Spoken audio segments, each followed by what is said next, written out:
Hallo. Im in unserem erdnahen Erdumlaufbahn, nennen wir das Ding einfach LEO, Low Earth Orbit. Da tuppelt sich in letzter Zeit doch so einiges. Und was soll ich sagen?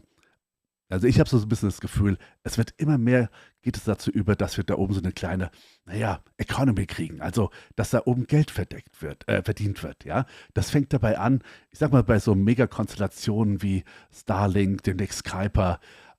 Das geht aber weiter mit zum Beispiel Vast, die demnächst ihre eigene Raumstation hochbringen wollen. Axiom Space, das genau das Gleiche. Erste Fabriken kommen da hoch und es ist relativ klar, ähm, es ist schon echt schwierig, Sachen ins All zu bekommen. Aber es ist teilweise noch schwieriger, die Sachen wieder runterzukriegen. Und genau darauf oder genau darum dreht es sich bei Atmos Space Cargo. Das ist, ja, wie soll ich sagen, vielleicht ist es der neue Kral. Auf alle Fälle haben die Damen und Herren dort ein paar wirklich spannende Sachen ausgegraben. Sie haben nämlich eine Technik weiterentwickelt, die schon mal bei der NASA, aber auch schon mal beim DLR angefangen wurde zu entwickeln.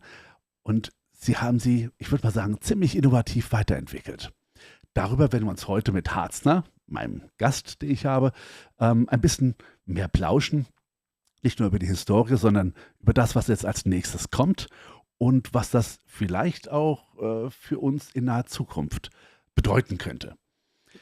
Ich sage nur soweit eins, Axiom Space, ich spiele hier mal den kleinen Trailer von denen ein, sie kümmern sich darum oder sie haben sich entschlossen, einen speziellen Rückholservice in Zukunft anzubieten. Nämlich Produkte aus der, ich sag mal, Biowissenschaft möglichst schnell, erschwinglich, aber vor allem zuverlässig zu uns zurück auf die Erde zu bringen. Warum ist das wichtig? Naja, wie gesagt, da oben, es gibt eine Economy, aber ich sag mal, je schwerer es ist, etwas hochzubringen, desto schwieriger ist es nachher, es auch wieder in einem Stück runterzukriegen. Wir denken einfach nur mal an die ISS, werden wir uns vielleicht noch ein bisschen tiefer drüber unterhalten. Ja, da dauert das mal locker 5, 8 Jahre, um was hochzukriegen. Naja, und dann hat man das Thema, man konkurriert mit ganz vielen, die auch diese Sachen wieder auf den Erdboden zurückbringen wollen in einem Stück. Ist also sehr knifflig. Und naja, Atmos Space Cargo, ich glaube, die haben da eine echte Alternative auf dem, wollen ihn auf den Markt bringen, sagen wir es mal so. Ich will nicht zu viel verraten. Ich sitze gerade auf meiner Zunge, weil ich finde das so abgefahren, was sie gemacht haben. Diesen geilen Donut da ins All zu bringen. Aber darüber quatschen wir jetzt gleich im zweiten Teil. Bisschen mehr, bisschen ausführlicher, bisschen tiefer. Und ich würde mich freuen, wenn du mit dabei bleibst. Oder aber, wenn dir das bis hierhin schon gepasst hat, bitte hinterlasst doch auf alle Fälle ein Like, vielleicht auch einen kleinen Subscribe. Das würde allgemein dem YouTube-Algorithmus sagen, dass Weltraumfahrt eben nicht nur eine klitzekleine Nische ist, sondern vielleicht auch ein bisschen interessanter ist. Und Leute, die genau das gleiche Spannende suchen wie du, kriegen eben diesen, aber auch ähnliche Kanäle dann ausgespielt. Ja, in dem Sinne würde ich sagen, habt immer eine Handbreit Luft unterm Hintern. Wir plauschen miteinander und ich würde mich freuen, wenn du jetzt entweder dran bleibst oder aber dir die lange Version anschaust. Bis gleich. Ignition sequence start. 6, 5, 4, 3, 2, 1, 0. All engine running. Liftoff. We have a liftoff. Hallo und willkommen zum zweiten längeren Teil. Ich habe schon vorgespoilert, ich bin nicht alleine heute mit euch unterwegs, sondern wir haben den Harzner bei uns und darum holen wir ihn auch gleich mal zu uns. Harzner, ich grüße dich. Schön, dass du da bist. Wie geht es dir? Hallo Thorsten, gut geht's mir. Ist schon wieder Mittwoch, schon wieder 21 Uhr. Mensch, die Zeit rast. Das Super stimmt. ist das. Das stimmt. Und überraschenderweise sind wir heute auch nicht bei mir. Nicht bei dir, sondern bei mir, ne? Alle 2 Wochen. Es wechselt ja immer so schön. Darum, ich freue mich immer darauf, bei dir zu sein, weil da kann ich mich komplett entspannt fallen lassen und immer mal zuhören, was du für neue Sachen hast. Ja, bei mir sieht es ein bisschen anders aus. Bei mir, du weißt auch nicht, um was es geht, ne? Ein bisschen, aber nee. Bisschen, ja, nein, vielleicht, ja. Also ich würde mal sagen, ich würde es heute mal ein bisschen anders machen. Wir fangen mal ein bisschen an mit der Firma, um die es geht, weil ich finde es immer wieder abgefahren zu sehen, was für neue Innovationen uns so in den nächsten Jahren entgegenschlagen, manchmal auch schon im nächsten Monat. Und ja, und die Firma Atmos Space Cargo ist natürlich auch so etwas, aber die hießen nicht immer so. Die sind 2021 gegründet worden, noch als Klaus Space Transportation GmbH. Und allein daran könnte man schon sehen, Moment, GmbH, das hört sich so typisch deutsch an. Jo, ist es auch, ja. Die Damen und Herren haben ihren Sitz in Lichtenau. Das ist im schönen Baden-Württemberg. Und also, ne, ich sag mal, südöstlich in Deutschland, unten, westlich natürlich, Gottes Willen, Rechts-Links-Schwäche, okay, Geografie. Naja, wenn ich fliege, brauche ich keine Geografie, das ist egal, das macht alles der Computer. Also, ja, also die kommen von da unten, ist also eine wirklich deutsche Firma und das finde ich total spannend. Und die haben sich allerdings dann, naja, die sind mit der Idee angetreten, sie wollten die ersten oder zweiten Stufen der Raketen retten, weil, ja, ist ja klar, alles, was ich da hochschicke, ist ziemlich teuer in der Herstellung. Und naja, wenn ich das nicht mehr neu bauen muss, ne, Wiederverwendbarkeit und so, das könnte man ein Geschäftsmodell draus machen. Das war, glaube ich, so die erste Idee, wenn ich das so richtig gelesen habe oder aus Interviews auch heraus gehört habe. Und danach haben sie aber irgendwann festgestellt, nee, wir switchen ein bisschen. Das ist zwar spannend, aber ich glaube, es gibt ein Feld ein, das noch interessanter ist. Und das ist halt eben genau Biowissenschaften, also sprich alles, was im Weltall medizinisch entwickelt werden kann, vielleicht auch industriell. Und das wollen sie eben in geeigneter Art und Weise zurückbringen. Mhm. Ja, und dementsprechend haben sie dann ja, ich weiß gar nicht, wie man das nennt, Relaunch? Keine Ahnung, hast du eine Idee? Also wenn das Branding, der Name sozusagen geändert wird, aber natürlich auch ein bisschen die Zielrichtung. Ich glaube, es gibt einen Begriff dafür. Vielleicht weiß das einer von euch im Chat, dann könnt ihr mal reinschreiben. Fände ich mal super spannend. Auf alle Fälle ging das Ding dann weiter. Ja. Hast du was? Nee, ich dachte so, nur, schade. das berühmteste Beispiel war ja damals, es ist lange her, aber da hieß es immer, Ryder heißt jetzt Twix, was sie ziemlich gut gemacht haben, weil das hing wirklich Das in stimmt. das blieb richtig hängen in den Köpfen. Okay, gut, das ist jetzt halt anders. Ich meine, man hat sich zwar gefragt, warum die Mhm. Umbenennung, aber gut, die haben das halt gemacht. Das war auf jeden Fall das berühmteste Beispiel, was mir da einfällt. Ja, ja. Aber wie man das genau nennt oder Rebranding vielleicht. Ja, kann sein. Aber aus dem Space Rider machen wir bitte keinen Space Twix. Also Nee. ich finde es schon in Ordnung. Also für alle, die diesen Scherz nicht kennen, schaut mir der Historie nach über den Space Rider. Gibt es eine hübsche kleine Folge drüber. Ist das DLR sehr stark beschäftigt mit gewesen oder immer noch? Ich glaube, da kommt schon noch was. Und ja, oh, wie hat Flacher Mars geschrieben? Das ist keine Weltraumfahrt, das ist eine Weltraumabfahrt. Ja, Mhm. das trifft es ganz gut, weil die haben sich dann wirklich darum gekümmert und haben gesagt, ich glaube, das Zeug so richtig nach unten, sicher nach unten zu bringen, also so, dass es nicht kaputt geht, ja, das ist ein viel spannenderes Modell. Und wenn wir das jetzt auch noch wieder verwendbar machen, da sind wir ganz gut dabei. Übrigens, Flacher Mars, an der Stelle nochmal vielen, vielen Dank. Du hast ziemlich zum Schluss, vor 2 Wochen, noch eine echt große Donation gemacht als Kanalmitglied. Bin ich so total happy, dass du bei uns bist. Aber du hast noch einen Superchat reingegeben und das war echt so der letzten 10 Sekunden, den haben wir gar nicht mehr mitbekommen. Und das wollte ich jetzt nochmal sagen. Vielen, vielen Dank dafür. Genau, also die Weltraumabfahrt, die trifft's ja ziemlich gut. Weil mit der Namensumherstellung ging natürlich auch einher, dass es sich zum Beispiel bei der Europäischen Union darum beworben haben, halt eben Gelder einzusammeln. Ist ja auch klar, wenn ihr was machen wollt, es ist ziemlich gut, eigenes Geld zu kriegen, es ist ziemlich gut, Investoren zu finden, aber wenn man dann natürlich noch so eine große Firma ist gut. Also wenn man eine große Vereinigung wie die Europäische Union hat und die spendet dann halt eben, Spenden ist gut, 13,1 Millionen Euro für die Weiterentwicklung von Phoenix, das ist auch das Thema, das wir heute haben, dann ist das natürlich eine echte Motivation und auch eine Möglichkeit, die es gibt, wirklich noch tiefer reinzugehen und noch mehr die Sachen zu entwickeln und zu verbessern. und zu einer Marktreife zu bringen, wo ich glaube, da wird es einige Konkurrenz aus verschiedenen Ländern demnächst geben. Die Firma ist außerdem auch sehr ja, in Kommunikation mit anderen großen Firmen. Ich weiß nicht, Space Cargo Unlimited sagt euch sicherlich etwas. Da hat sie zum Beispiel, mit denen haben sie jetzt schon einen Vertrag abgeschlossen über 7 Re-Entry-Missionen, also 7 Missionen der Rückführung bis 2027.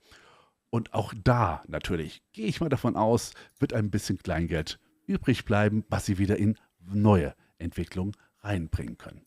Aber genau, Harzner, das ist ja dann schon wieder der Punkt, ja. Wir hatten uns ja schon öfters mal drüber unterhalten.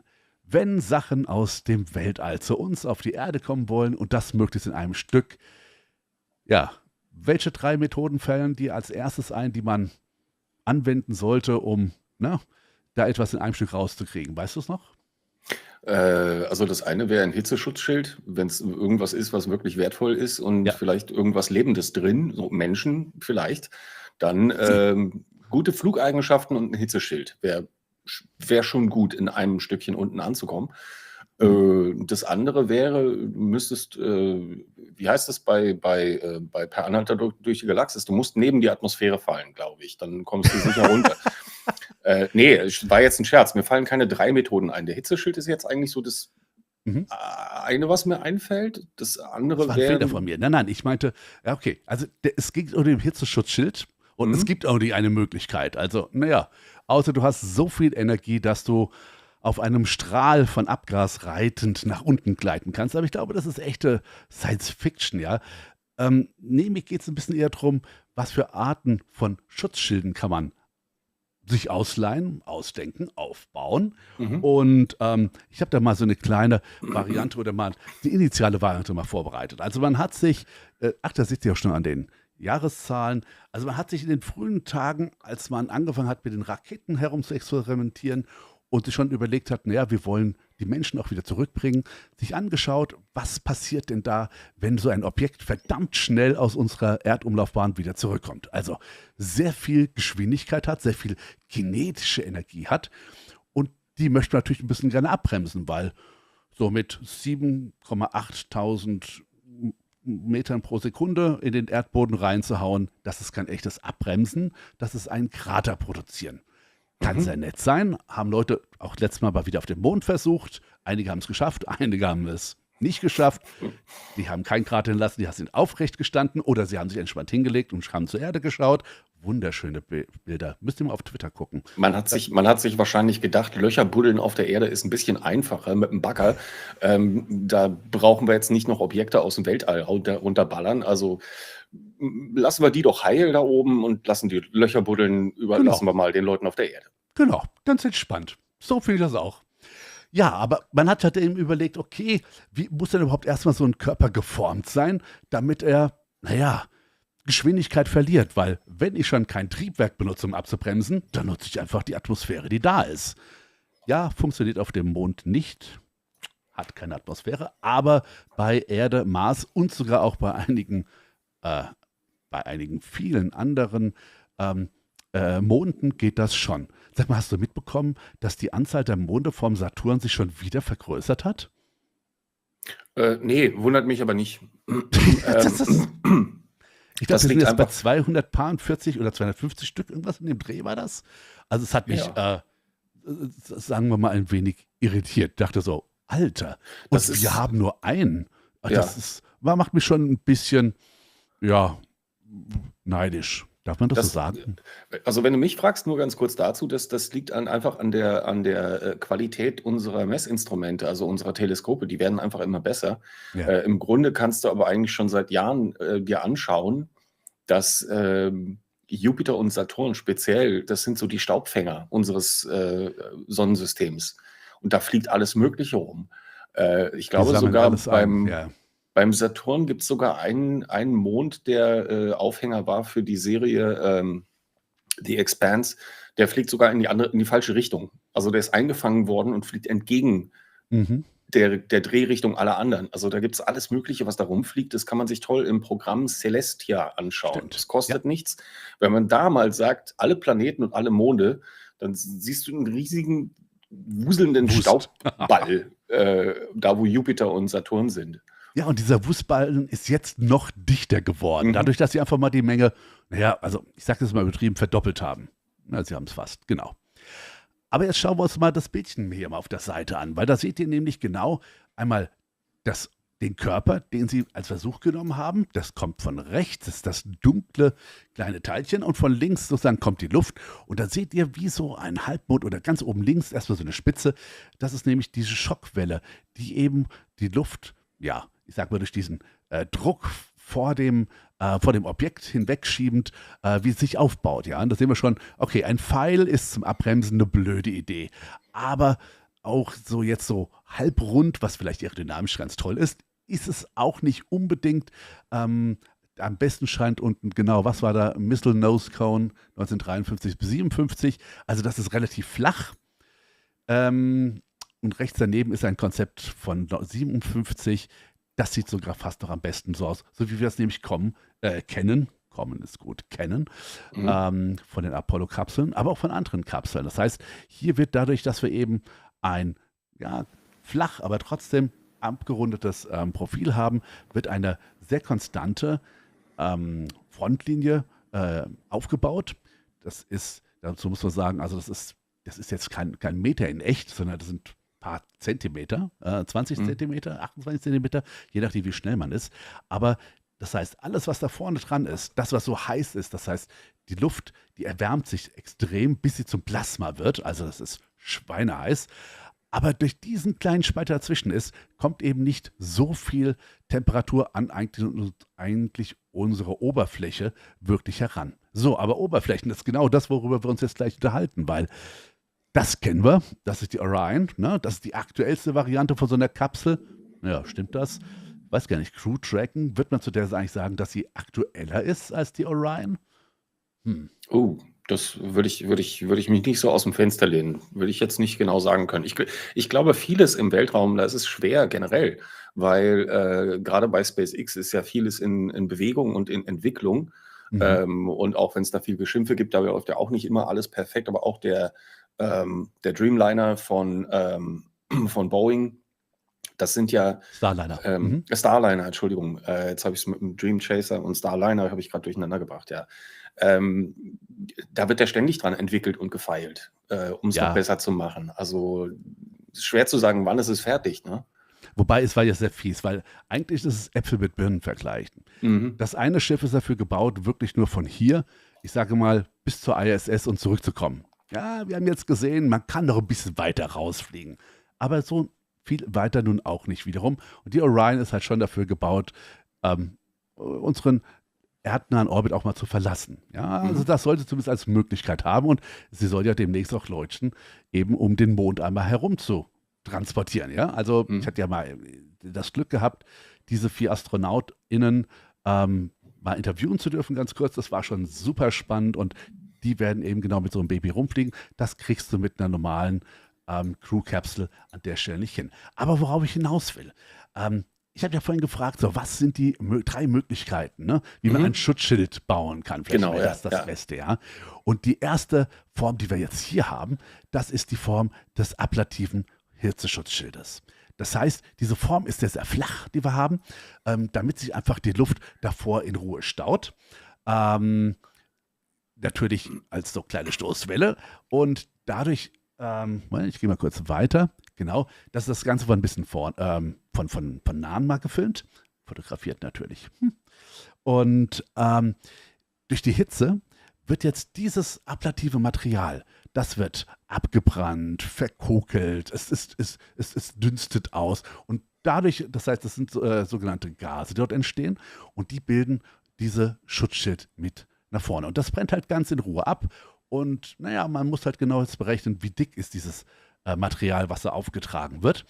Und damit es halt eben auch nicht vollständig weg ist. Ne, das hat man eben zum Beispiel bei der Orion-Kapsel auch festgestellt. Das hat an manchen Stellen auf einmal mehr gekugelt, als es sollte. War jetzt nicht schlimm, weil die Kapsel hat es ja überlebt. Aber es sollen Menschen mitfliegen. Und das heißt, Menschen bedeutet immer Sicherheit, Sicherheit, scheiß drauf, was es kostet, es muss sicher sein. Ja, Ja, das ist genau. klar. Ja, genau. Das heißt aber auch bei solchen Sachen, ja, man muss halt einfach, also früher war es so gewesen, die Dinger waren halt dann Wegwerfmodelle, ne? Die wurden einmal gebaut, es wurde geguckt und wurde weggeschmissen, weil die sind ablativ einmal abgebrannt, das war das. Mittlerweile kann man sowas auch schon wieder aufbauen. Aber es ist zumindest eine der ersten Möglichkeiten, die man hat. Mhm. Und genau, hier sehen wir eben genau, wie so ein Schutzschild gebastelt wird, Entschuldigung, aufgemalt wird. Das gibt es verschiedene Layer bis hin dann zur schönen schwarzen Farbe. Aber Die, genau, nur ganz kurz eingeworfen, dass, weil wir hier manchmal ja mit Fachbegriffen um uns schmeißen, weil die uns geläufig sind fürs Publikum. Ablativ bedeutet, dass der Schutzschild halt nicht heil bleibt, sondern der nutzt sich ab. genau, Ja, das ist ein ablatives Schutzschild, den man einmal aufträgt, und das ist durchaus geplant, dass sich das sozusagen dass es ein bisschen wegbrennt. Es muss dann neu gemacht werden, wenn es unten angekommen ist, ne? Also, es genau, genau. verbraucht sich so ein bisschen. Wie Also, vielleicht wie ein Autoreifen. Die bleiben ja auch nicht ewig neu, nutzen sich ja auch das ab, stimmt. wenn man Ja. viel bremst. Und es gibt ja Leute, die bremsen dann so hart und so viel, dass das recht schnell gehen kann. Die haben auch gasförmige Mhm. Reaktionsprodukte, will ich mal sagen, ne?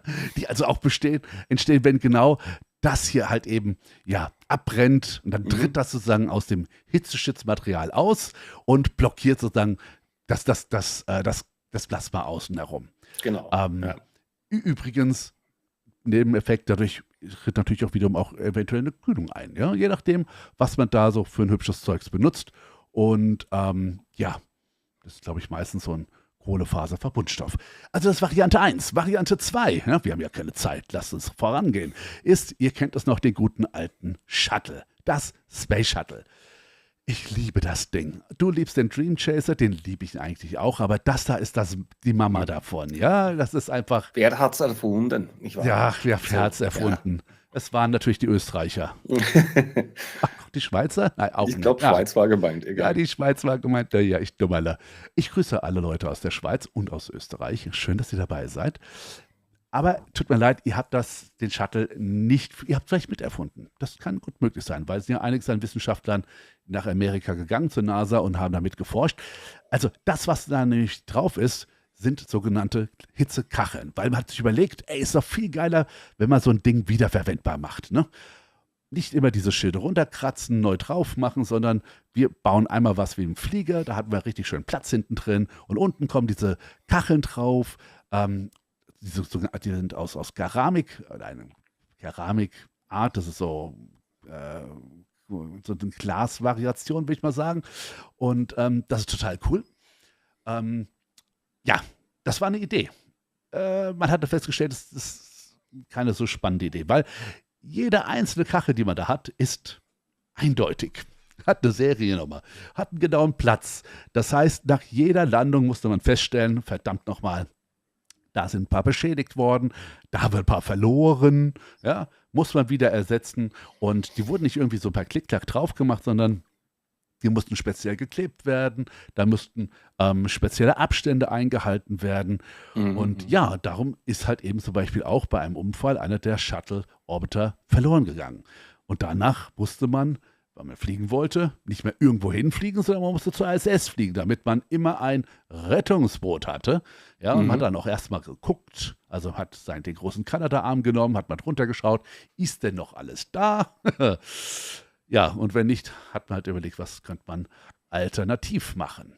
Also, Wobei, also nur eingeworfen, ich meinte, die Grundidee ist ja nicht schlecht.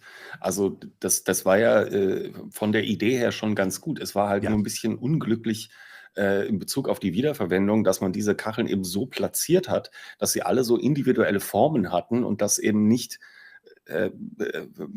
man nicht geschaut hat, ob die halt so angewandt werden können. Da hätte man mit dem Herrn Penrose vielleicht reden können, dass die, sagen wir mal, so häufige Formen haben, dass sie nicht so individuell sind. Das ist aber eigentlich keine Kritik an der Idee, sondern eher an der Art der Umsetzung. ja, ist tatsächlich eine Frage. Heutzutage denke ich, hätte man mit besseren Computern, man muss ja überlegen, dass natürlich hat die Das NASA halt stimmt. Zugang zu Großrechnern, da auch damals schon, aber die Leistung war halt und die Modelle, glaube ich, auch noch nicht so gut, dass man hätte sagen können, wir haben jetzt diese Form und diese Fläche, nimm doch jetzt mal eine KI oder einen Algorithmus und entwickle mal die Kacheln so, dass sie möglichst viele davon die gleiche Form Mhm. haben. Wobei, aber auch beim Starship, heute hat man ja die Technik, auch Mhm. da haben sie sehr ursprünglich gesagt, wir haben überall die gleichen Kacheln. Mhm. Und ich habe von einem Vögelchen gehört, das sind eben nicht mehr überall Mhm. die gleichen Kacheln. Ja, sie haben nicht diesen Wahnsinn betrieben. Wir haben jetzt hier mal so ein Hitze, Bildchen und das ist auch die Buran, das ist nicht der Shuttle. Mhm. Aber das ist das Gleiche im Endeffekt, also die Wärmepunkte sind die gleichen. Und darum sind es halt eben auch unterschiedliche Kacheln. Ja? Mhm.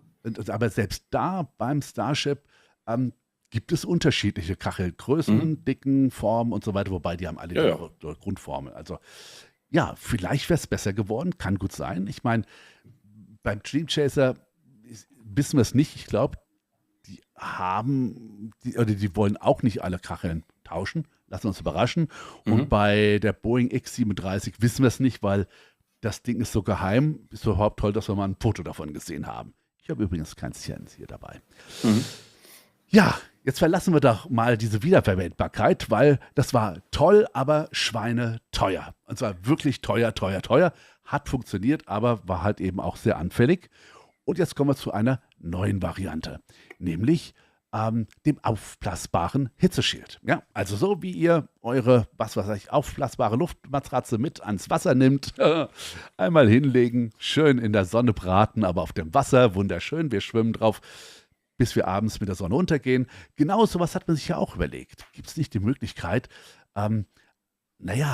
etwas Leichtes zu aber auch etwas sehr Großes zu machen, weil das Wichtigste, über was wir uns hier eigentlich immer unterhalten, wenn es darum geht, wir wollen irgendwo in einer Erdatmosphäre eindringen, das ist der sogenannte ballistische Koeffizient.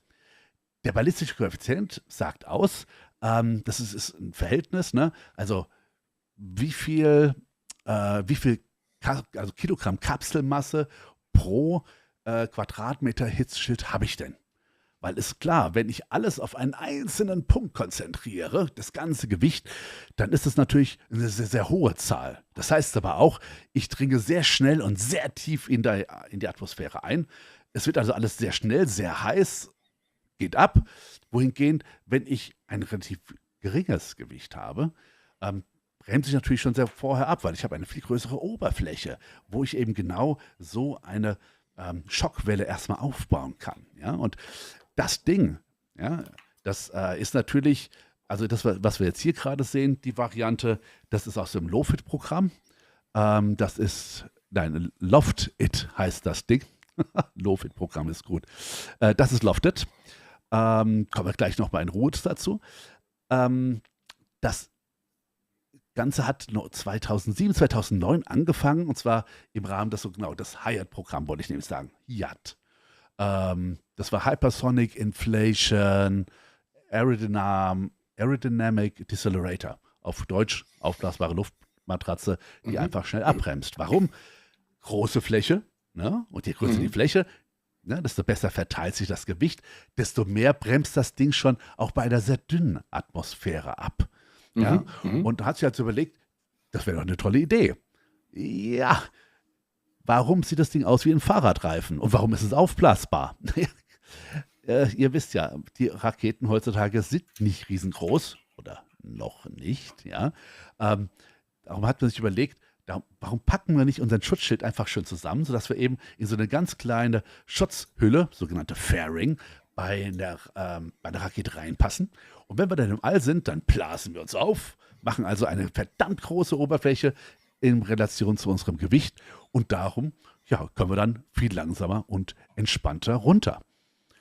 Und ja, also um mal so einen Vergleich zu haben, wenn ich es richtig mitbekommen habe, also ich glaube, es war eine Soyuz gewesen, die hat so 700 Kilogramm pro Quadratmeter. Das ist natürlich im Verhältnis zu einem Space Shuttle, was ja schon große Tragflächen hatte, schon, also verdammt mies. Der Shuttle hat, glaube ich, 150 bis 200 Kilogramm pro Quadratmeter gehabt. Wahrscheinlich je nachdem, ob sie was hinten drin hatten oder nicht, ne, wie schwer sie waren. Und das aus dem HIAT-Programm herausgehende Lofted, das war dann, glaube ich, so bei 10 Kilogramm pro Quadratmeter gewesen. Weil dieses Experiment, das sie da gemacht haben, wie gesagt, 2007 hatten die angefangen mit dem Spaß. Da hieß es aber noch anders. Da hieß es, glaube ich, Irvi oder sowas.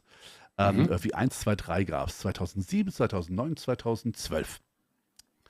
Und da haben sie erstmal so mit kleinen Gewichten angefangen, so um zu zeigen, hey, guck mal, wir können so 120 Kilo da hochbringen.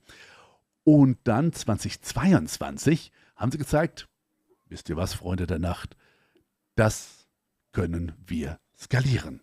Und zwar schauen wir uns auch gleich nochmal an.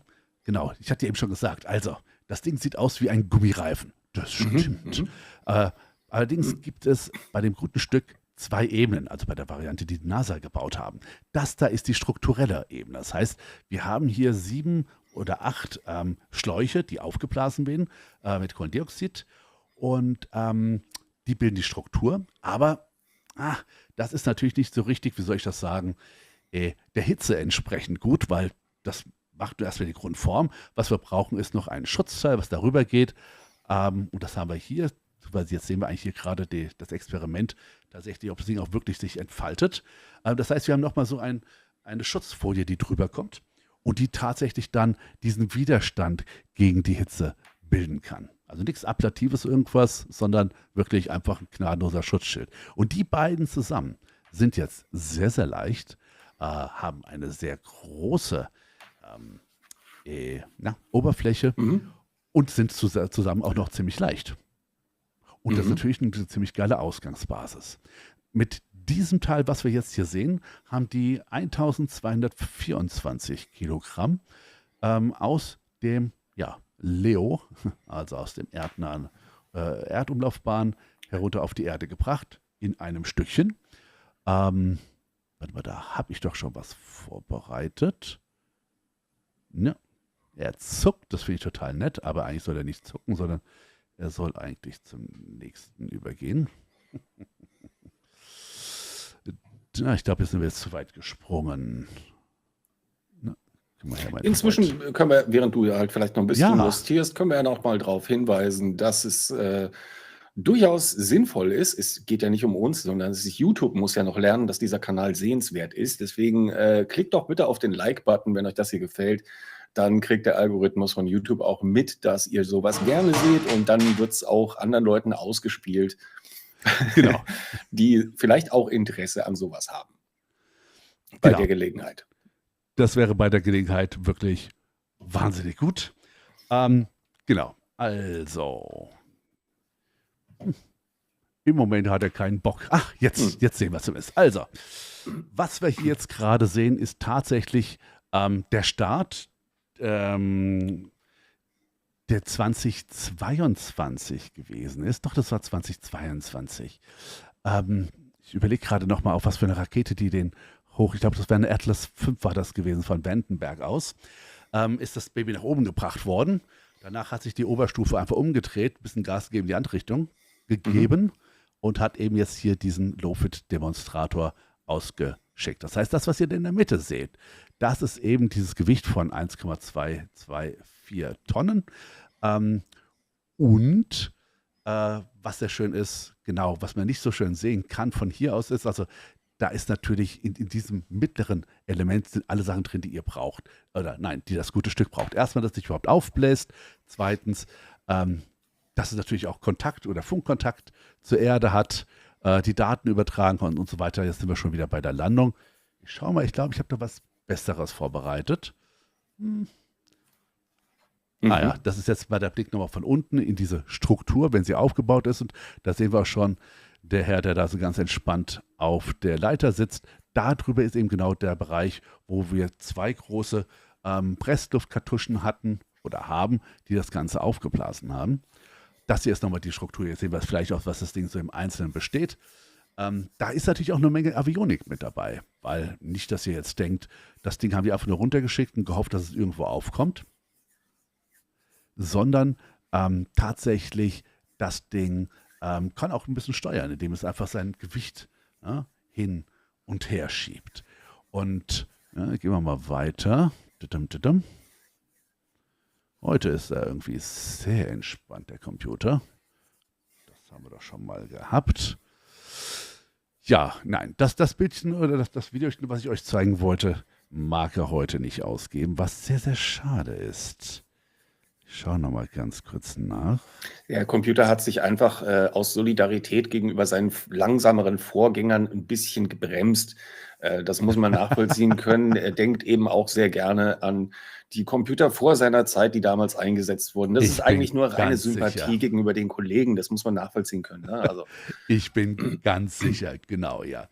Also ich glaube, das Spannendste bei Lofit oder das erste Spannendste war erstmal gewesen, dass die überhaupt geguckt haben, konnten sie diesen großen Schirm, der einen Durchmesser von 6 Meter hatte, konnten sie den überhaupt aufspannen. Das war, glaube ich, so das erste Aha-Erlebnis, was sie hatten, weil vorher hatten die halt immer nur relativ kleine Schirme gehabt. Und bei ihm ging sie halt jetzt echt nochmal ein Stück weiter. Man muss auch dazu sagen, genau, wir haben ja einmal diese Struktur, man redet dann auch immer von der kalten Struktur, weil da erwärmt sich hoffentlich nichts, ne? Und die heiße Struktur außen ist also wie dieser Mantel, der da drüben ist.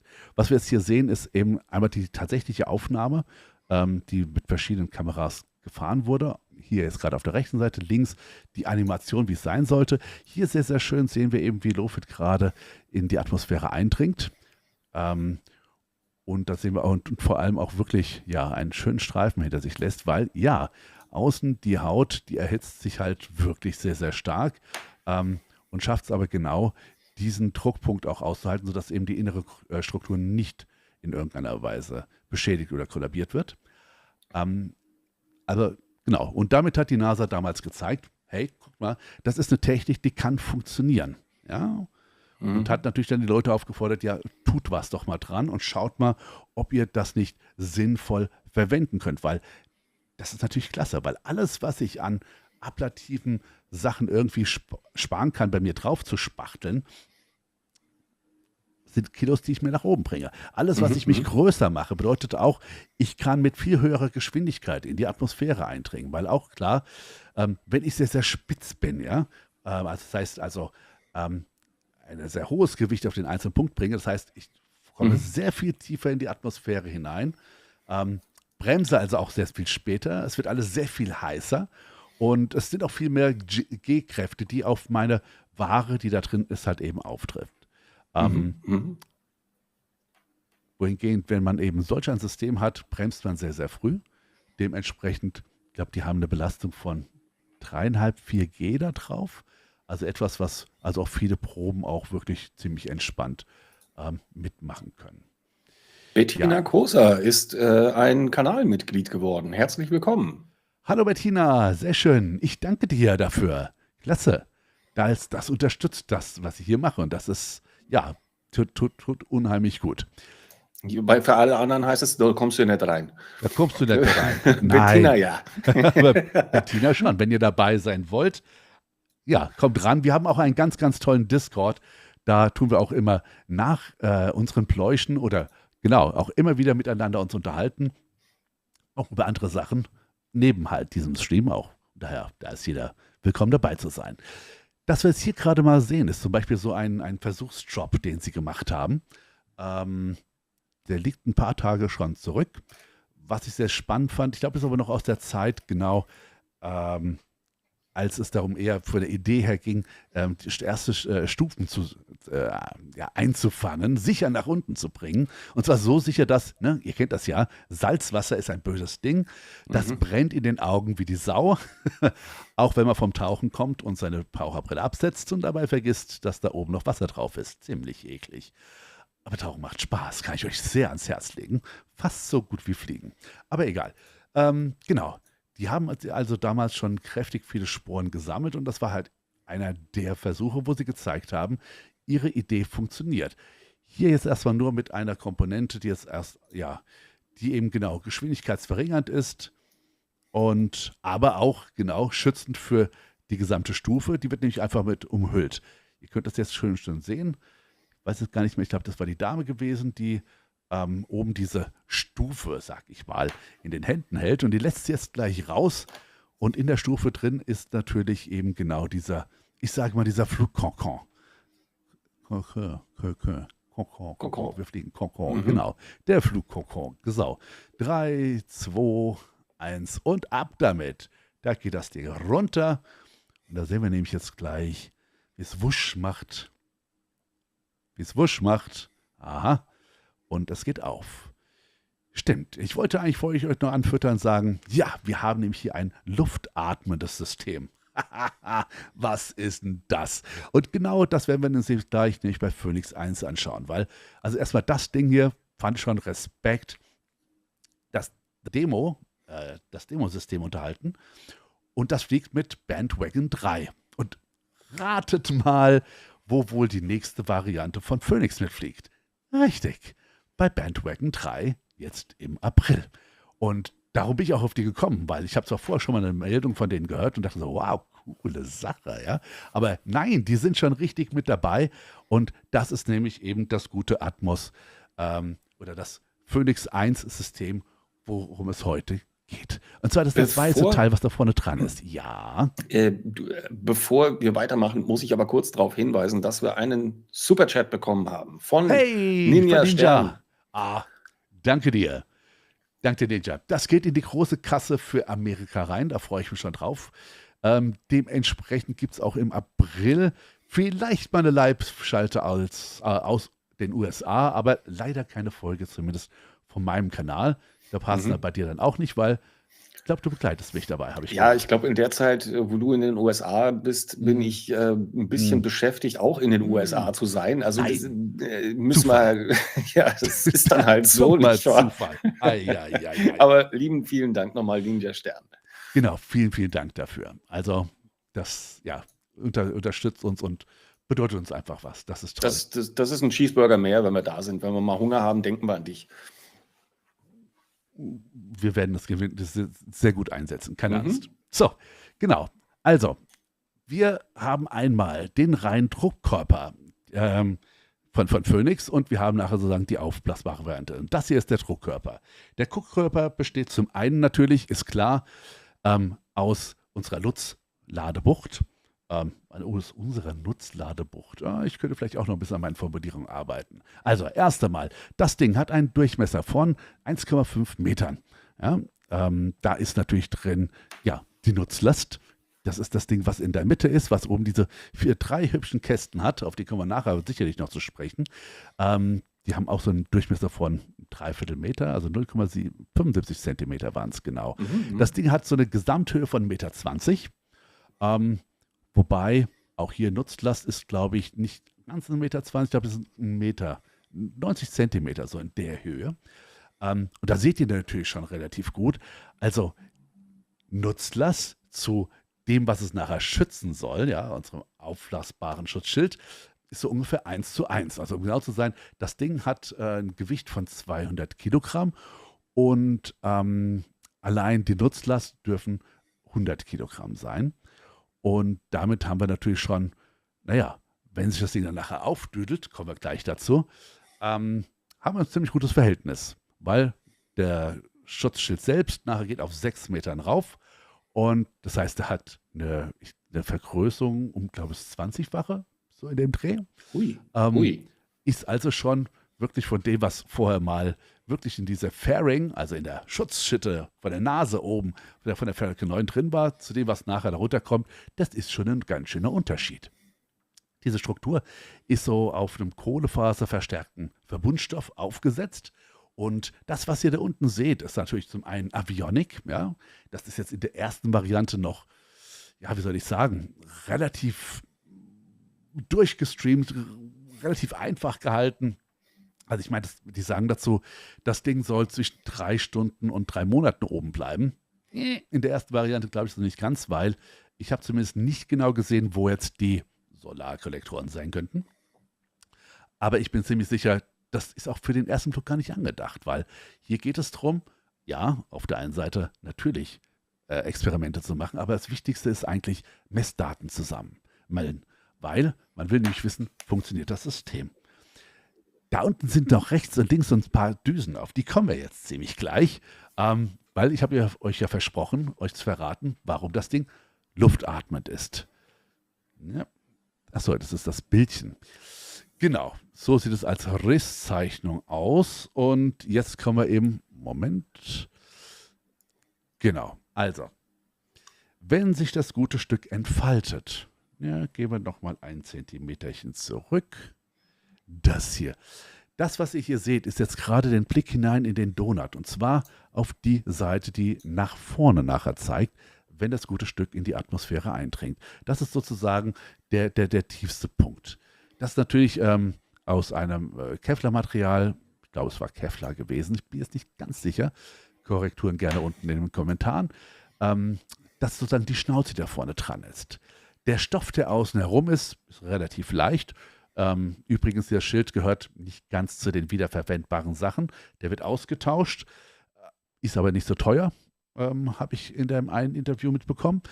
Aber das Ding bläst sich auf, indem jetzt auch hier Kohlendioxid, Kartuschen drin sind, die das Ganze aufblasen. Aber man hat sich eben überlegt, im Vergleich zu dem amerikanischen Hyatt, wo alles aufgeblasen wird, geht mir etwas anders vor. Nämlich, ihr seht schon, da sind nämlich 2 kleine, so klein sind die wahrscheinlich gar nicht, Impeller, und nicht Propeller, Ventilatoren, die jetzt das Gas, was dort direkt vor der Schnauze liegt, was eben nicht das heiße Plasma ist, sondern genau dazwischen das ist, das fängt man ab und saugt es sozusagen auf und bläst damit den Schirm weiter auf. Darum auch nämlich eben Luft atmen. Das heißt, die nehmen nicht das Ganze mit, sondern sie borgen sich sozusagen etwas von der Umgebungsluft auf den Weg nach unten.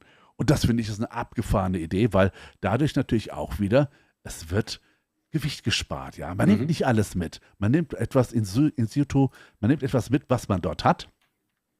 Hier sehen wir es jetzt schön, ne? Die Vorderseite wird natürlich dann extremst warm. Aber auch hier, wie gesagt, gilt, wir haben eine Schockwelle und wir haben wieder einen Bereich, der dazwischen ist. Der ist in Anführungsstrichen kalt. Ich meine, es ist immer noch 1000 Grad, ja. Aber das ist natürlich viel kälter als das, was weit davor liegt, ja. Und mit diesen Temperaturen gehen Sie aktuell davon aus, können Sie umgehen. Was ist noch an dem Ding geil? Naja, Sie haben sich überlegt, Sie wollen ja eben so viel wie möglich Reduktion von Gewicht haben. Ja? Sie wollen es so leicht wie möglich haben. Und wir haben bei den Amerikanern gesehen, die haben eine innere kalte Struktur, die also das Grundgerüst bildet, und sie haben eine äußere heiße Struktur, die also diese Folie ist, die außen drum ist. Und sie haben sich überlegt, wir machen alles in einem. Ja, das bedeutet aber auch, man geht ein Risiko ein, weil wir bewegen uns in einen Bereich der Verfahrenstechnologien und der Materialien, die sind noch nicht wirklich im Flug erprobt. Also wirklich im Flug erprobt ist gut. Die NASA war ja erst 2022 mit ihrer Kiste oben gewesen, davor mit kleineren Modellen, 3-mal, ja. Aber das, was jetzt die Damen und Herren von Atmos machen, also ziemlich geil. Und ich glaube, also sie hoffen natürlich alle, dass sie unten ankommen, und ich drücke ihnen auch die Daumen, dass sie das schaffen, weil es wäre ziemlich geil. Aber selbst wenn nicht, sie sammeln Daten ohne Ende, und ich glaube, das bringt sie auch weiter nach vorne, genau das so zu entwickeln, dass ab Stufe 2, 3 oder spätestens 4 dann tatsächlich das Ding in einem Stück gut gesteuert am richtigen Punkt der Erde unten wieder ankommt. Ich meine, wir müssen uns ja nur mal SpaceX angucken, ja. Die sind auch nicht beim ersten Mal gelandet. Und da brauche ich nicht mal sagen, mit was, weil Falcon 9 ist nicht beim ersten Mal gelandet, also die nachher regelmäßig geflogen ist. Das Starship hat es nicht geschafft und. Egal wie viel wir aufzählen. Also, das ist auch wieder ein Versuchsträger, auch wenn diesmal tatsächlich auch jemand dabei ist. Ich glaube, der auch was zahlt, ich bin mir nicht ganz sicher. Weil natürlich Biomedizin ist eine Möglichkeit. Es gibt natürlich auch noch ein paar Möglichkeiten mehr. Ich schaue mal ganz kurz. OJ Railways, sehr süß. Runter kommen sie alle. Yeah. Frage ist nur, ob als einzelnes Atom, als einzelne Atome oder als ganzes Stück. Und das unbeschädigt ganze Stück ist nicht trivial. Jo, bin ich komplett bei dir. Danke dir, OJ. Das ist die einfachste Definition. Kann man 100% übernehmen. Ja. Richtig. Das ist wie die Antwort. Weißt du, eine gelungene Landung ist erst dann vollzogen, wenn der Pilot aufrecht vom Landeplatz weggehen kann. Wenn die Kiste kaputt ist, egal. Hauptsache, der Mensch lebt. In dem Fall hier ist es natürlich nicht keine Menschen, sondern hier sollen natürlich Waren aus dem oder Dinge. Ich nenne es einfach mal Dinge, weil ich will mich da nicht so festlegen. Es gibt ja so viele Möglichkeiten, was es da gibt. Können wir uns gleich nochmal in Ruhe unterhalten. So, Flacher Mars schreibt übrigens, der Aufzug ins All wäre noch eine Variante gewesen. Jo, stimmt. Auch diesen verlinken wir euch gerne rein. Der Aufzug ins All ist eine sehr spannende Variante, aber da braucht jemand noch ein bisschen mehr Geld.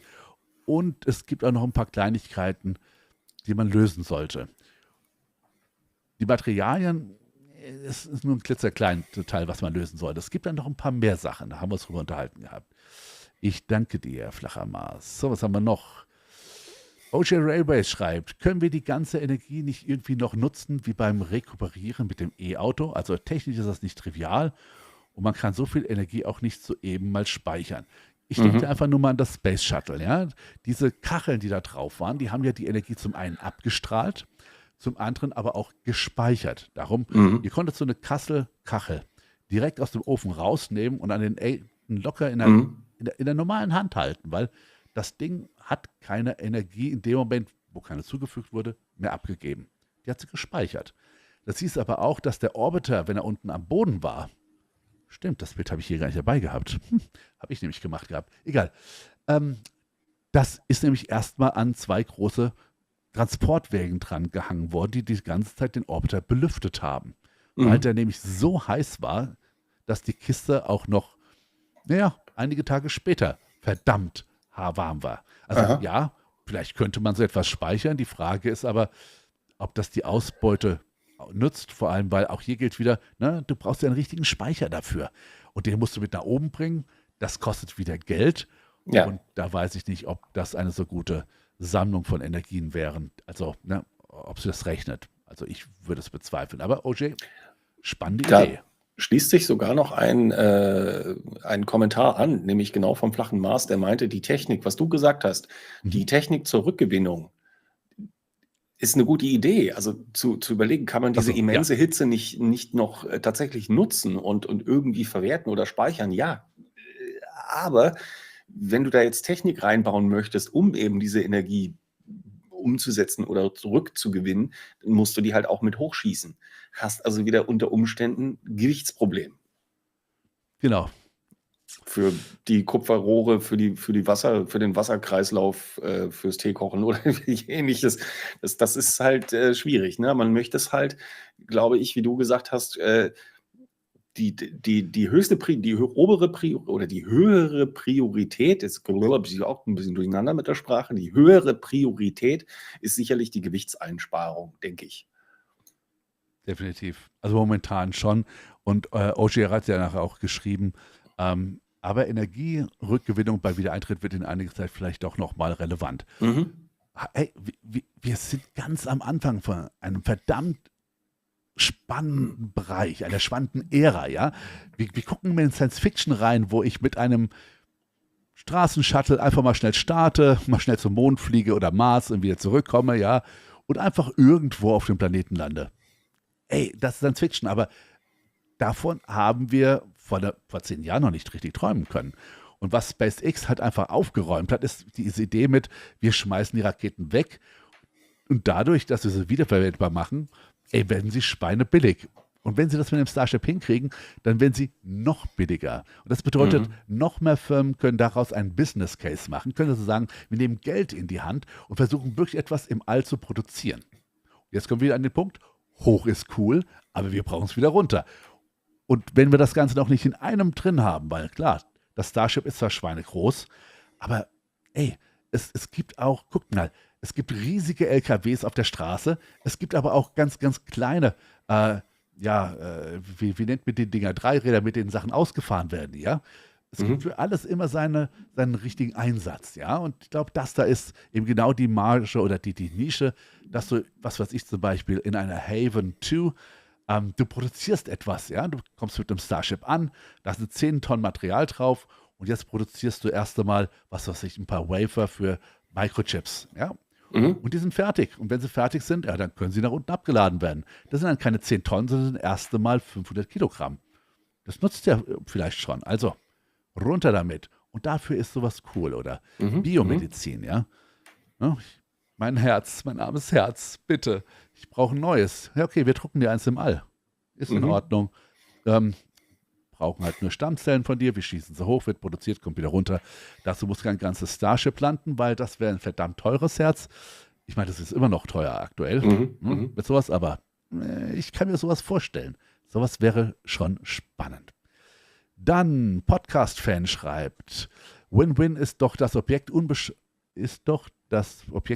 ist und man hinterher das Loch für die Teleskope hat. Hm, okay.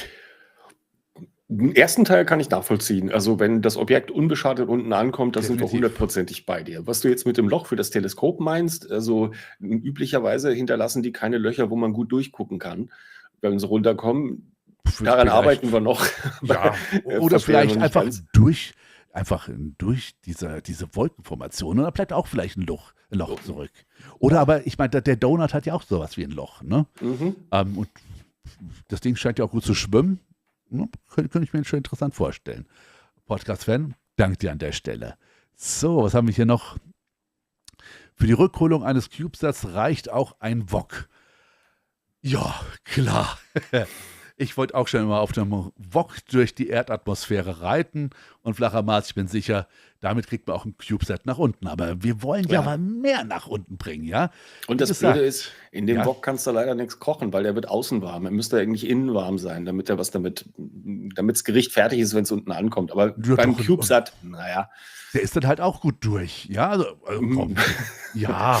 ja. Außerdem, ein Wok ist, glaube ich, nicht so gut skalierbar wie die Idee von Atmos Space Cargo. Ich glaube, die wollen da mehr und die wollen vor allem es größer machen. Ich glaube, das, was sie jetzt haben, ist so eine Einstiegsdroge. Ja, die zeigen erstmal, dass es geht und dann skalieren sie das ganz unauffällig nach oben, weil ich glaube, diese 1,25 oder 1,22 Tonnen von der NASA, den Rekord wollen sie, glaube ich, schnell brechen.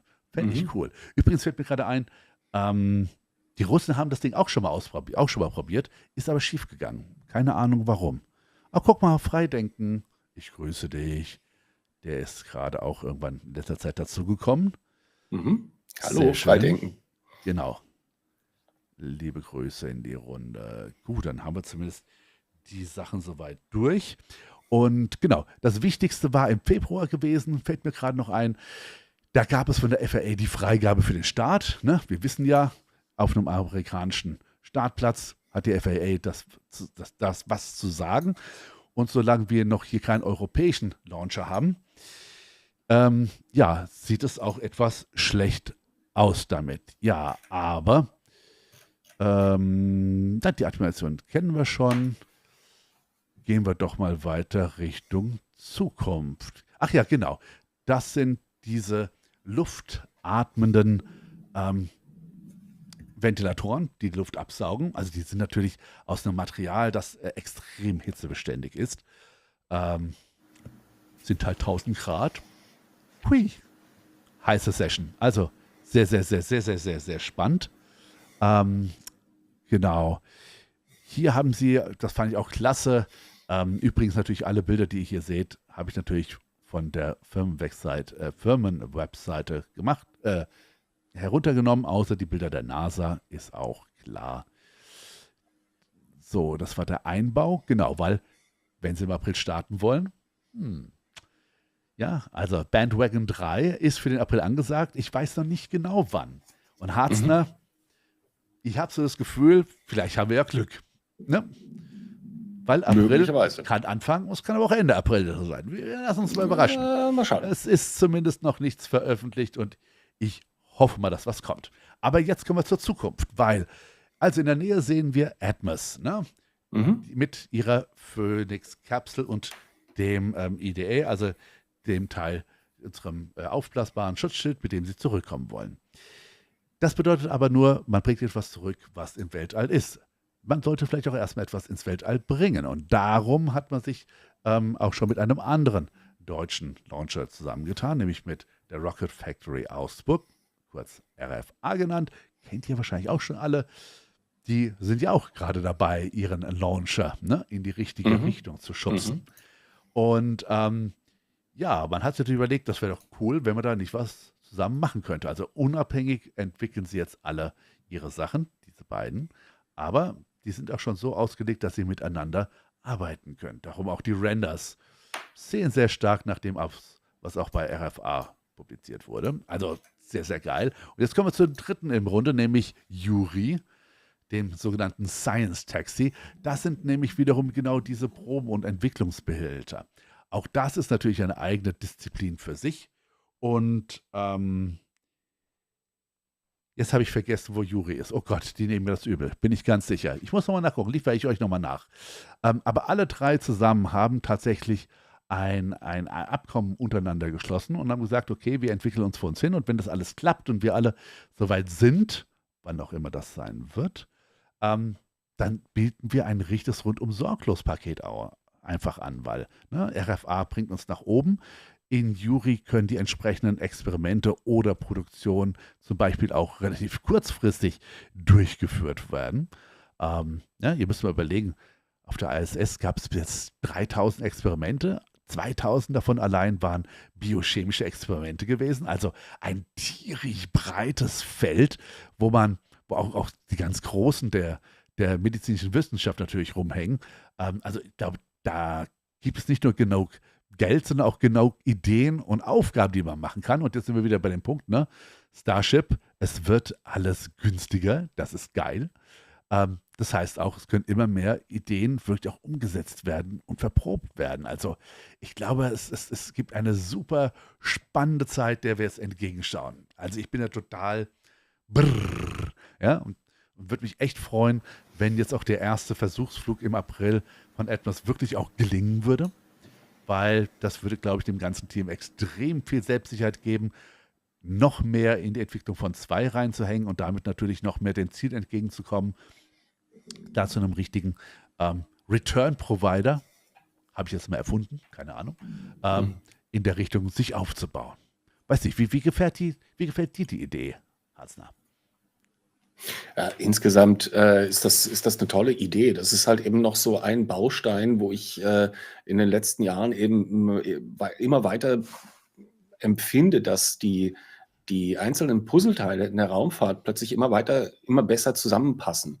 Das ist so ein Zusammenwachsen, so empfinde ich das, dass halt eben immer mehr Konzepte zusammenkommen und dabei eben auch Konkurrenz entsteht, aber auch Zusammenarbeit. Also das ist manchmal eine ganz, ganz spannende Dynamik zwischen den einzelnen Firmen und Kooperationen hier und da und es bleibt halt spannend. Ja. Ich finde gerade nicht so die richtigen Worte, wie ich es ausdrücken soll, aber das ist wohl mein Grundbauchempfinden, wenn ich solche Projekte sehe. Absolut. Ich sehe gerade, Manu ist auch im Chat. Die ist schon Mitglied seit 16 Monaten, hat ein großes Herz gepostet. Manu, großes Herz zurück.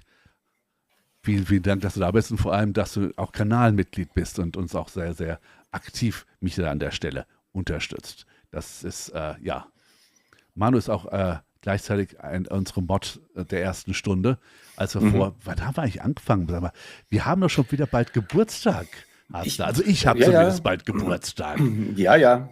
Ne? Da war doch irgendwas. Das ist dann im April. Da kommen verschiedene Dinge zusammen. Ne? Mandometer. Also wir schauen echt in spannende Zeiten rein. Und damit sind wir auch schon wieder bei den neuen Zukunftspunkten. Was machst du nächste Woche? Okay, wir können es auch so machen. Ja, du. Natürlich du. Also, hallo. Ich will auch mal wieder Spaß haben.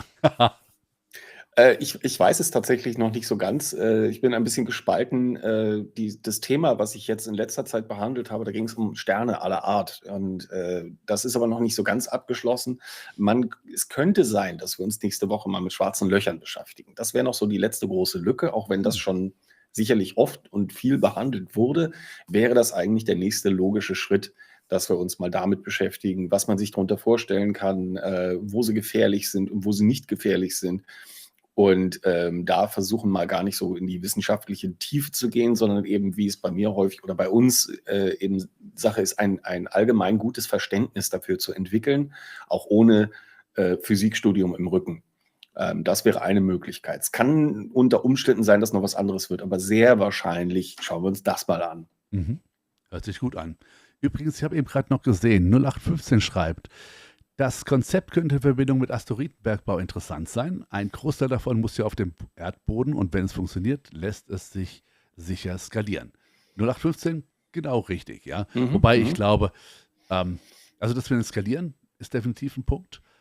Wir brauchen aber erstmal jemanden, der es schafft, einen Asteroiden einzufangen und abzubauen und das Ganze zur Erde zu bringen. Oder natürlich die Luxusvariante, so einzufangen, dass er gleich bei der Erde ist und dann in Ruhe abknabbern oder so. Keine Angst. Salzstangentaktik. Ich bin mal gespannt. 0815 Dank dir an der Stelle. Sehr spannend. Lai hat noch geschrieben, in den 50er Jahren erfanden Techniker den Begriff Unobtainium, als sie spekulierten, wie Hitzeschutzkacheln aufgebaut sein müssten. Damals war noch kein Material dafür bekannt. Ja, das ist ein Wortspiel. Das ist ein Witz. Das Und Element Unobtainium setzt sich zusammen aus dem Englischen to obtain. Das ist erhalten. Unobtain heißt nicht erhalten und Unobtainium bedeutet Material, was man nicht erhalten kann, was es eben nicht Wie gibt. süß. Das gibt's Sehr auch in geil. manchen, das gab es auch später in manchen Computerspielen, wo man irgendwas haben musste, um irgendwas zu erreichen und es gibt's halt nicht. Ich erinnere mich doch, du hast das schon mal in den Raum reingeworfen. Unnützes Wissen 2.0. Mhm. Lai, danke dir dafür und Harzner stimmt, danke für die Erklärung. Da war was, ich gebe zu, ist bei mir durchs Raster gefallen, aber okay, ich bin echt blond. So einfach kann man mich einfach auf die Rolle nehmen. Das ist so Danke. unnützes Wissen, was ich einfach liebe. Ich finde das herrlich. Solche Wortspiele sind Definitiv. einfach lustig. Definitiv. Was haben wir da noch? Podcast-Fan hat noch die letzte Frage, zumindest die ich jetzt hier momentan sehe. Achso, du hast es besser im Blick. Wie weit sind denn aufblasbare Raumstationen? Ja, es geht voran. Also ich meine, aufblasbaren, ich denke jetzt einfach nur an die jetzt schon oben an der ISS rumhängt. Ne? Also das ist natürlich keine Station, das ist ein einzelnes Segment und auch alle weiteren Segmente von neuen Raumstationen werden auf die eine oder andere Art und Weise vergrößerbar sein. Haben wir auch schon mal nicht nur einen Call hier drüber gemacht. Ich wollte gerade sagen, da bist du eigentlich also Podcast-Fan. Ich meine, dich schon mal gesehen zu haben. Du bist schon ein bisschen dabei, aber da bist du hier auf dem Kanal bei Orbital Plausch genau richtig, denn solche Themen fallen absolut in deine Expertise. Aktuell weiß ich noch nicht, gibt es noch keine neue Startzeitpunkt, wann jetzt eben die nach oben wollen. Aber es sind verschiedenste Leute dran am Entwickeln eben von neuen Raumstationen. Ja, die Axiom Station ist genauso ein Punkt wie Haven One einer wird, aber auch da gibt es Langzeitsachen. Ich meine, Axiom hat jetzt gerade eine neue Ausrichtung oder eine neue Art und Weise, nein, die Reihenfolge haben sie jetzt neu bestimmt, welche Module sie als erstes hochbringen wollen, bis 2027. Aber wann jetzt wirklich das erste Ding fliegt, am liebsten natürlich mit der Cupola, ja, habe ich noch nicht mitbekommen. Aber soweit ich das habe, gebe ich es auf alle Fälle rein. Da werden wir sicher nochmal dann ein Special machen mit einem bisschen Update eben zu den entsprechenden Raumstationen, weil ich finde Raumstationen total geil. Also das ist so auch so ein Punkt, das ist so, ja, der nächste Schritt in unserer Evolution, andere Sachen zu erforschen. Ich wollte gerade sagen, so viel, was wir vorher noch lernen müssen. Noch so viel über uns selbst, also unseren eigenen Planeten, wie auch über uns selbst, ja. Also Psyche und Biologie sind so wichig, ja. Und da haben wir zwar ziemlich viele auf dem besten Testbed oder den Teststationen, die es gibt, also der ISS, haben wir schon ausprobiert und sind auch noch am Ausprobieren und sind noch am Forschen und nehmen ja auch dieses Wissen mit auch hier runter auf die Erde, ja. Osteoporose, ja, also Knochenkrankheiten, ja. Wie geht man damit um? Im Weltall, wir haben viel schneller einen Verlust an Masse von Muskeln, Knochen. Im Hirn haben wir Themen, die Augen haben Themen und. Und das sind alles Sachen, die wir in anderen Formen auch als Krankheiten hier auf der Erde haben. Das heißt, in dem Moment, wo wir zum einen die da oben lösen, aber auch ein Mittel dafür, wie wir es hier unten lösen können, oder zumindest Hinweise, wie wir da auf alle Fälle der Sache entgegenkommen.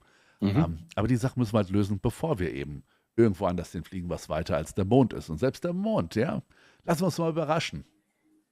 Diese verminterte Erdanziehungskraft oder Schwerkraft, Entschuldigung, die verminderte Mondanziehungskraft. Mhm. Was macht die mit unserem Körper? Wie lange kann unser Körper das aushalten? Ein Jahr, 2, 10, who knows? Ja, wenn wir irgendwo hinfliegen, wir wissen schon, ein Jahr lang in Schwerelosigkeit hat seine Tücken. Ja. Gerade wenn Strahlung dazu kommt, wird es vielleicht blöd. Also sehr, sehr, sehr spannend. Ja, zumal das Obenbleiben ist einfach. Also zum Mond fliegen oder zum Mars, das ist relativ simpel. Das Problem ist, wenn du zurückkommen willst, dann hast du plötzlich wieder beim Mond, also es ist ja ein Sechstel der Erdanziehungskraft. Das heißt, wenn du dich daran gewöhnst über längere Zeit, dann kommst du plötzlich auf einen Planeten zurück, der 6-mal höhere, so große Gravitation hat. Also das ist ein Problem. Das heißt, du kannst für die Dauer deines Aufenthalts, je länger das wird, desto mehr kannst du davon quasi die Hälfte schon mal weiter wegrechnen, damit du hier auf der Erde wieder fit wirst. Also das ist schon ein heftiges Thema. Definitiv. Aber wollte ich auch noch gerade dazu sagen, da sprichst du mir nämlich wirklich aus der Seele mit dem Begriff nächster Schritt. Genau so sehe ich das auch. Du hast gesagt, Raumstationen sind der nächste Schritt. Wir haben bisher eben im Wesentlichen, natürlich mehr gehabt, aber im Wesentlichen die dominante war eben die ISS in den letzten Jahren. Aber es werden jetzt hoffentlich viele dazukommen und da werden wir sicherlich viel lernen. Also ich wollte nur noch mal meine zum Ausdruck bringen, dass ich da absolut hinter deinen Worten stehe. Das sehe ich ganz genauso. Und ich empfinde es genauso, merkt man vielleicht so ein bisschen. Ne? Ganz klein wenig, ganz klein wenig. Also, wenn ihr das auch so wie der Harzner fühlt oder anders oder ganz anders oder vollkommen anders, schreibt es unten in die Kommentare, weil auch das ist super für den Algorithmus und natürlich für uns. Wir antworten gerne drauf, also ich antworte gerne drauf. Ja, von daher nochmal vielen, vielen Dank, Harzner, an dich, dass du heute hier warst und dass du mich beglitten hast. Vielen Dank an den Chat. Ich habe schon wieder aus dem Augenwinkel gesehen, ihr habt doch eine ganze Menge auch gequatscht, beziehungsweise spannende Sachen ausgetauscht. Wenn es euch interessiert, kommt gleich noch mal in den Discord, da werden wir auf alle Fälle noch eine Runde plauschen. Ansonsten sehen wir uns spätestens nächste Woche beim Harzner auf dem Kanal. Dann schauen wir mal, was für weiße Sterne, ach nein, schwarze Löcher er noch so alles findet, über das wir dann reden können. Ich freue mich da schon drauf. Harzner, nochmal vielen, vielen Dank, dass du da warst. Danke auch dir für die Einladung und danke auch an Bettina Koser. Ich habe es gerade nochmal eingeblendet. Hier ein ganz großes Lob an uns, an dich, Thorsten von Opel Plausch und meine Wenigkeit. Vielen lieben Dank für den informativen Abend. Sowas geht runter wie Öl, liebe Bettina. Vielen, vielen lieben Dank. Ja, kein ernsthaft. Das ist das, was uns antreibt, weil we don't make it for the living. Wir machen es für den Spaß und für euch und mit euch zusammen und von daher Ganz genau. Kommt immer mit freudvollen Fragen rüber. Das wäre super klasse. Ja, in dem Sinne kann ich einfach nur sagen, habt immer eine Handbreit Luft unterm Hintern und bis nächste Woche, übernächste Woche. Auf alle Fälle, wir plauschen miteinander. Bis dann. Tschüss.